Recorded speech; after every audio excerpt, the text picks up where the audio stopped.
ತಲೆ ಗಿರ್ಗಿಟ್ಲೆ ತರ ಸುತ್ತಾ ಇದೆಯಲ್ಲಪ್ಪ ದೇವ್ರೆ. ಲಚ್ಚಿಗೂ ಚಂದನ್ಗೂ ನಾನೇ ನೇರವಾಗಿ ಖುದ್ದಾಗಿ ಹೋಗಿ ಕೇಳಿದ್ರೆ ನಾನು ಕೇಳಿ ಆಗ್ಬಾರ್ದು ಅನಾಹುತಗಳಿಗೆ ನಾನೇ ಕಾರಣ ಆಗೋದು ಬೇಡ.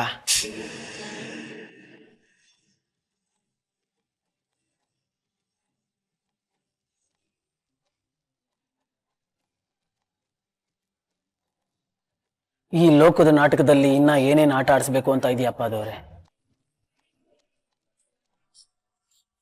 ಚಂದನ್ ಜೇನಿನಂತ ಹುಡುಗ, ಲಚ್ಚಿ ಹಾಲಿನಂತ ಮನಸ್ಸಿರೋ ಹುಡುಗಿ.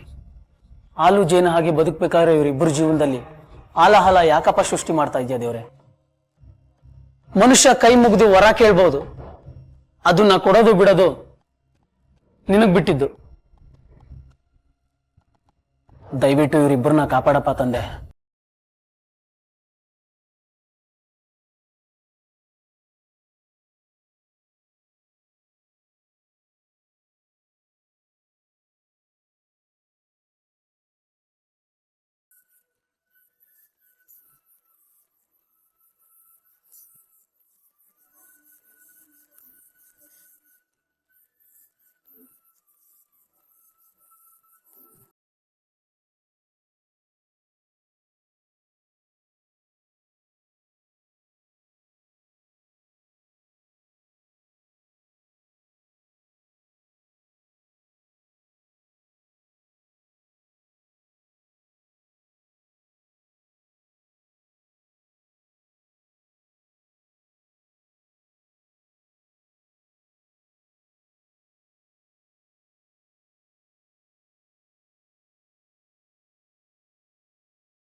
ಹತ್ತು ಜನರ ಎದುರುಗೆ ಅಗ್ನಿ ಸಾಕ್ಷಿಯಾಗಿ ತಾಳಿ ಕಟ್ಟಿಸ್ಕೊಂಡವರೇ ತಮ್ಮ ತಾಳಿಗೆ ಕುಂಕುಮ ಹಚ್ಚೋದನ್ನ ಮರ್ತು ಬಿಡ್ತಾರೆ. ಅಂಥದ್ರಲ್ಲಿ ಡ್ಯೂಪ್ಲಿಕೇಟ್ ತಾಳಿ ಹಾಕೊಂಡಿರೋ ನೀನು ಕುಂಕುಮ ಹಚ್ಚಿ ಸಿಂಗಾರ ಮಾಡ್ತಿದ್ಯಾ? ಅಕ್ಕ, ವಿದ್ಯಾವಂತೆ ನೀನು, ಹೀಗೆಲ್ಲ ಮಾತಾಡ್ಬೋದಾ? ಇವಳು ಒಂದು ಹೆಣ್ಣು ಅನ್ನೋದನ್ನು ಮರೆತು ಹೀಗೆಲ್ಲ ಮಾತಾಡ್ತಿದ್ಯಲ್ಲ, ಇವಳ ವಿಷಯ ನಿಂಗೆ ಯಾಕೆ? ನಾನು ಅವಳನ್ನ ಏನು ಬೇಕಾದರೂ ಕೇಳ್ಕೊಳ್ತೀನಿ, ನಿನಗೆ ಯಾಕೆ? ಅಕ್ಕ ಇವಳ ಬಗ್ಗೆ ಎಲ್ಲ ಹೇಳಿದಾಳೆ. ಸುಮ್ಮನೆ ಇವಳೆ ತಾಳಿ ಕಟ್ಕೊಂಡು ನಾಟಕ ಆಡ್ತಿದ್ದಾಳೆ. ಇವಳ ನಾಟಕನ ಗೊಂಬೆ ಅಷ್ಟೇ ನಂಬಬೇಕು. ಮಳ್ಳಿ ಮಂಚ ಕಾಲು ಎಷ್ಟು ಅಂದ್ರೆ 3 ಮತ್ತೊಂದು ಅಂದ್ಲಂತೆ. ಅಂತ ಜಾತಿಗೆ ಸೇರಿದವಳು ಇವಳು. ಅಕ್ಕ ಸುಮ್ಮನಿರೋ ಅನ್ನಲ್ಲ, ಯಾಕೆ ಇವಳನ್ನ ಇಷ್ಟೊಂದು ಹೊಟ್ಟೆ ಉರಿಸ್ತಿದ್ಯಾ?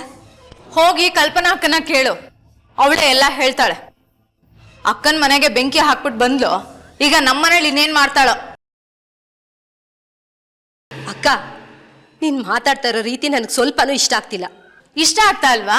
ಸರಿ, ಹಾಗಿದ್ರೆ ನೀನೇ ಇವಳನ್ನ ಕೇಳು, ಇವಳ ಗಂಡ ಯಾರು, ಎಲ್ಲಿದ್ದಾನೆ, ಏನ್ ಮಾಡ್ತಿದ್ದಾನೆ ಅಂತ.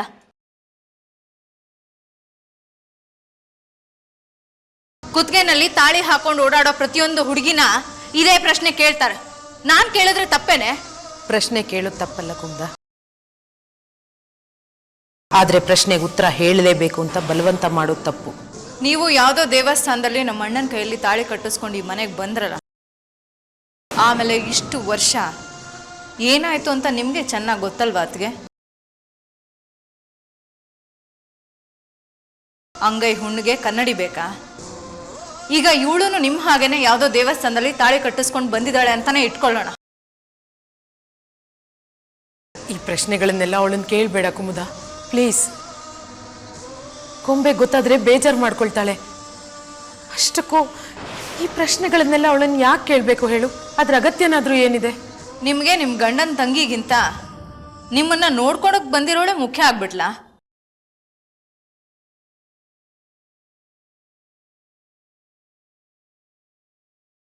ಗೊಂಬೆಗೆ ಮಾತ್ರ ತಲೆ ಕೆಟ್ಟಿದೆ ಅಂತ ನಾನು ಅನ್ಕೊಂಡಿದ್ದೆ. ಇವಳನ್ನ ವಹಿಸ್ಕೊಂಡು ಮಾತಾಡ್ತಿರೋದನ್ನ ನೋಡಿದ್ರೆ ನಿಮಗೂ ತಲೆ ಕೆಟ್ಟಿದೆ ಅನ್ಸುತ್ತೆ. ಚಿನ್ನು ಮನಸ್ಸಿಗೆ ನೋವಾಗದೆ ಇರೋ ಥರ ನೋಡ್ಕೊಳ್ತೀನಿ ಅಂತ ನಾನು ನನ್ನ ಸೊಸೆಗೆ ಭಾಷೆ ಕೊಟ್ಟಿದ್ದೀನಿ. ಅದಕ್ಕೆ ಗೊಂಬೆನ ಮುಂದಿಟ್ಕೊಂಡು ನನ್ನನ್ನು ಹೆದರಿಸ್ತಾ ಇದ್ದೀರಾ? ನಾನು ಇವಳನ್ನ ಪ್ರಶ್ನೆ ಮಾಡಿದೆ ಅಂತ ನೀವು ಗೊಂಬೆ ಹತ್ರ ಹೋಗಿ ಚಾಡಿ ಹೇಳ್ತೀರಾ? ಹೋಗಿ ಹೇಳಿ, ಗೊಂಬೆ ಬಂದು ನನ್ನನ್ನು ಪ್ರಶ್ನೆ ಮಾಡಲಿ, ನಾನು ಅವಳನ್ನ ನೇರವಾಗೇ ಕೇಳ್ತೀನಿ, ನಿನ್ ತಂಗಿ ಗಂಡ ಯಾರು, ಎಲ್ಲಿದ್ದಾನೆ, ಏನ್ ಮಾಡ್ತಿದ್ದಾನೆ? ಇವಳು ಏನ್ ಮಾಡ್ಬಾರ್ದು ಮಾಡಿದ್ಲು ಅಂತ ನಿನ್ ತಂಗಿನ ಬಿಟ್ಟು ಹೋದೆ ಅಂತ ಅವಳನ್ನೇ ನೇರವಾಗಿ ಕೇಳ್ತೀನಿ.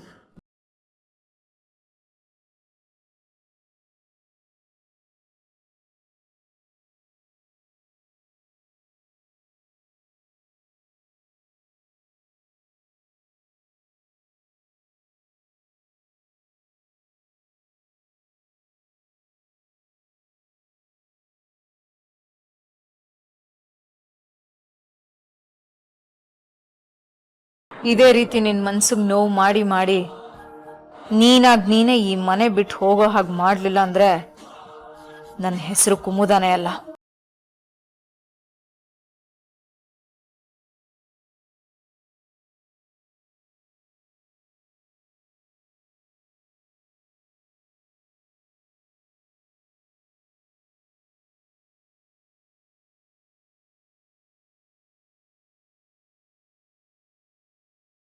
ಅಮ್ಮ, ಯಾಕೋ ತುಂಬ ಬೇಜಾರಲ್ಲಿದ್ದಾಗಿದೆ.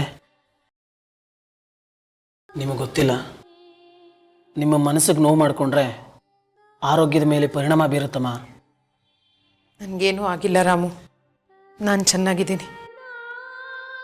ನನ್ನ ಬಗ್ಗೆ ನಾನು ಯೋಚನೆ ಮಾಡ್ತಾ ಇಲ್ಲ ರಾಮು. ಆ ಹೂ ಮನಸ್ಸಿನಂಥ ಹುಡುಗಿಗೆ ಕುಮುದ ಯಾಕೆಷ್ಟು ಚಿತ್ರ ಹಿಂಸೆ ಕೊಡ್ತಾಳೋ ನನಗೆ ಅರ್ಥನೇ ಆಗ್ತಾ ಇಲ್ಲ. ಬೇರೆಯವ್ರು ನಮ್ಮ ಜೊತೆ ಹೇಗೆ ವರ್ತಿಸ್ಬಾರ್ದು ಅನ್ಕೋತೀವೋ ಅದೇ ಥರ ನಾವು ಅವ್ರ ಜೊತೆ ವರ್ತಿಸ್ಬಾರ್ದು. ಅಷ್ಟು ಕನಿಷ್ಠ ಎಚ್ಚರನೂ ಇಲ್ವಾ ರಾಮು? ಕೆಲವರಿಗೆ ಬೇರೆಯವ್ರ ಕಣ್ಣೀರು ಹಿಂಸೆಯನ್ನು ನೋಡಿದ್ರೆ ತುಂಬ ತುಂಬ ಸಂತೋಷ ಆಗುತ್ತೆ ಅಮ್ಮ. ಪಾಪದ ಹುಡುಗಿ ಕುಮುದ ಏನೆಲ್ಲ ಪ್ರಶ್ನೆ ಕೇಳ್ಬಿಟ್ಲು ಅವಳನ್ನ. ಚಿನ್ನು ಸ್ವಂತ ವಿಷಯಗಳನ್ನ ಕಟ್ಕೊಂಡು ಇವಳಿಗೆ ಏನಂತೆ? ಆ ಮಗು ಕತ್ತಲ್ಲಿ ಮಾಂಗಲ್ಯ ಇದೆಯೇ ಹೊರತು ಅದನ್ನ ಕಟ್ಟಿದ ಗಂಡ ಅವಳ ಸುತ್ತಮುತ್ತ ಇಲ್ಲ. ಅಷ್ಟು ಮುದ್ದಾದ ಹುಡುಗಿನ ಬಿಟ್ಟು ಆ ಪುಣ್ಯಾತ್ಮ ಎಲ್ಲಿ ಹೋಗಿದಾನೋ, ಯಾಕೆ ಹೋಗಿದಾನೋ ನನಗಂತೂ ಅರ್ಥನೇ ಆಗೋದಿಲ್ಲ. ಚಿನ್ನು ಇದನ್ನ ಬಾಯಿ ಬಿಟ್ಟು ಹೇಳೋದು ಇಲ್ಲ, ಅವಳು ಹೇಳೋ ತನಕ ನಾವು ಕೇಳೋ ಹಾಗೂ ಇಲ್ಲ. ಧರ್ಮ ಸಂಕಟ. ಕೆಲವು ಹೆಣ್ಮಕ್ಳಿಗೆ ಭೂತಾಯಿ ಅಂತ ತಾಳ್ಮೆ, ಆಕಾಶ ಮಾತೆ ಅಂತ ಮನಸ್ಸು ಅಂತಾರೆ. ಚಿನ್ನನು ಅದೇ ರೀತಿ ಅಮ್ಮ. ಅವಳ ಹಣೆಯಲ್ಲಿ ಭಗವಂತ ಅದು ಏನು ಬರ್ತಿದ್ದಾನೋ ಅವನಿಗೆ ಗೊತ್ತು. ನಾನು ಆ ದೇವ್ರನ್ನ ಅವಳ ಗಂಡನ ಅವಳ ಜೊತೆ ಸೇರಿಸು ಅನ್ನೋದಷ್ಟೇ ಕೇಳ್ಕೊಳ್ಳೋದು. ದೇವ್ರ ಕೈಲಾಗದೇ ಇರೋ ಕೆಲಸ ಯಾವುದೂ ಇಲ್ಲ ಅಲ್ವಾ ರಾಮು? ಅಮ್ಮ, ನಿಮ್ಮ ಮಗನೇ ಚಿನ್ನಕ್ಕೆ ತಾಳಿ ಕಟ್ಟಿದಿದ್ರೆ ನೀವು ಈ ರೀತಿ ಹೇಳ್ತಿದ್ರೇನಮ್ಮ?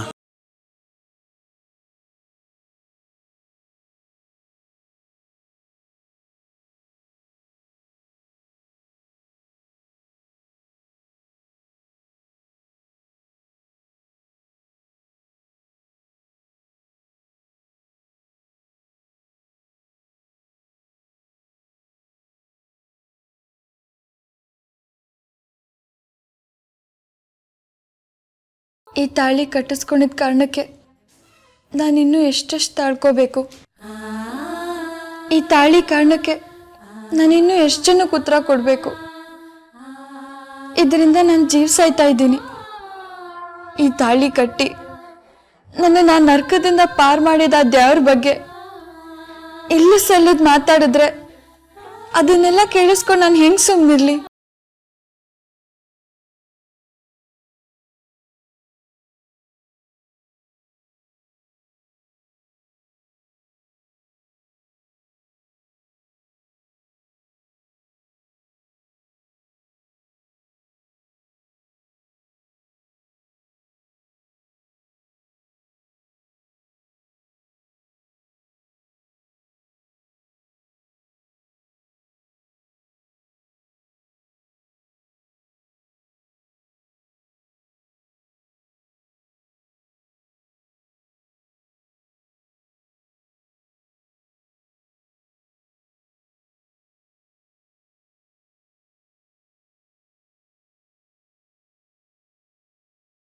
ಈ ಜಗತ್ತು ನನ್ಗೇನಂದ್ರೂ ಪರವಾಗಿಲ್ಲ, ಸಹಿಸ್ಕೋತೀನಿ.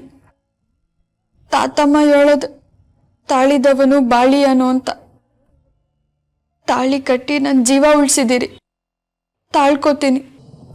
ಆದ್ರೆ ನಿಮ್ಮ ಬಗ್ಗೆ ನನ್ನ ದೇವ್ರ ಬಗ್ಗೆ ಯಾರಾದರೂ ಏನಾದರೂ ದೂರಿದ್ರೆ ಸಹಿಸ್ಕೊಳಕ್ಕಾಗಲ್ಲ. ಅಕ್ಕ ಇದ್ದಿದ್ರೆ, ನನ್ನ ಅಕ್ಕ ಇದ್ದಿದ್ರೆ ಚಿನ್ನು ಅಂತ ತಲೆ ಸವರಿ ಸಮಾಧಾನ ಮಾಡ್ತಿದ್ಲು. ಈ ಮನೆಯಲ್ಲಿ ನನಗಂತ ಯಾರೂ ಇಲ್ಲ. ನನ್ನ ದೇವ್ರು ನೀವು, ನನ್ನ ಗಂಡ ನೀವು. ನಿಮ್ಮ ಜೊತೆ ಒಂದಿನ ಸಂಸಾರ ಮಾಡೋ ಭಾಗ್ಯ ಕೇಳ್ಕೊಂಬರ್ದೇ ಇರ್ಬೋದು, ಆದರೆ ನಿಮ್ಮ ಹೆಂಡತಿ ಆಗೋ ಭಾಗ್ಯ ಕೇಳ್ಕೊಂಬಂದಿದ್ದೀನಲ್ಲ, ಅಷ್ಟು ಅದೃಷ್ಟ ಸಾಕು.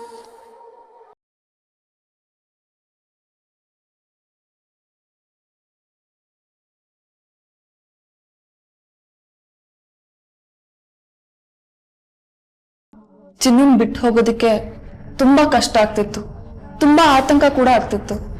ಈಗ ನಿಮ್ ಜೊತೆ ಮಾತಾಡಾದ್ಮೇಲೆ ಸಮಾಧಾನ ಆಗ್ತಿದೆ. ಇವಾಗ ನಾನು ಆರಾಮಾಗಿ ಹೋಗ್ಬೋದು, ನಿರಮ್ಮಳವಾಗಿ ಓದ್ಕೋಬಹುದು ಅನ್ಸ್ತಿದೆ. ಅಮ್ಮ, ನೀವು ಎಲ್ಲ ವಿಷಯನೂ ಈ ರೀತಿ ತಲೆ ಕೆಡ್ಸ್ಕೊಂಡ್ರೆ ಹೇಗಮ್ಮ?